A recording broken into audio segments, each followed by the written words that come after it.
ओम शांति। सतगुरुवार भोग संदेश में संदेशी जी कहती, आज अमृत वेले जब मैं बाबा के पास सूक्ष्म वतन में पहुंची तो बाबा बहुत बहुत मुस्कुराते हुए दृष्टि देते मिलन मना रहे थे। जब मैं नजदीक जाके पहुंची तो बाप दादा बोले, आओ बच्ची, क्या संदेश लाई हो? तो मैंने सुनाया, बाबा आपने जो बहुत समय पहले कहा था कि आपके पास ऐसी आत्माएं आएंगी जो सेवा में सहयोगी बनेंगी, तो आज ऐसी सहयोगी आत्माएं जो आई हैं उनकी याद और संदेश लेकर आई हूं। तो बाबा बहुत मीठा मुस्कुराए। ऐसे लग रहा था जैसे बाबा वतन से ही आप सभी को देख रहे हैं। हम भी एक सेकंड के लिए बिल्कुल साइलेंस हो गई। उसके बाद फिर बाबा ने कहा, बच्ची, यह सभी जो सहयोगी आत्माएं आई हैं, इन्हों को कहना कि आपके मीठे से मीठे, प्यारे से प्यारे पिता परमात्मा ने कहा है कि सहयोगी तो आप हो। यह सहयोग का एक कदम बढ़ाकर आप यहां पहुंचे हो, लेकिन अगर आगे बढ़ना है तो एक कदम से तो आगे नहीं बढ़ सकते हैं, दूसरा कदम मिलाना पड़ता है, तब आगे बढ़ते हैं। तो पहला कदम है सहयोगी बनना और दूसरा कदम है सहज योगी बनना। बाबा ने कहा कि बच्चों को कहना कि कदम आगे बढ़ाना माना आगे बढ़ना। उसके बाद बाबा ने कहा, अच्छा, बाबा के घर में बच्चे आए हैं, आपने इन्हों की क्या खातिरी की है?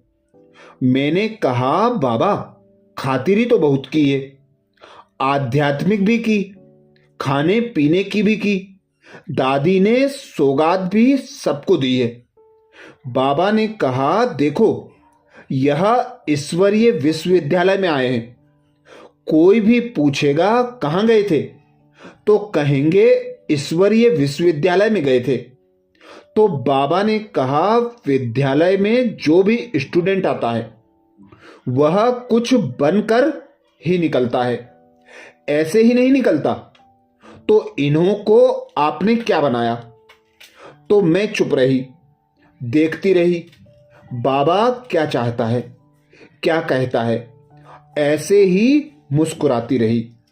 बाबा ने कहा, मैं इन सभी एक एक बच्चे को आज राजा बनाता हूं।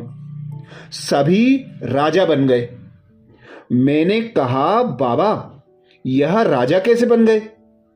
तो बाबा ने कहा कि आप बच्चों ने इन्हें स्वराज्य का ज्ञान दिया है ना।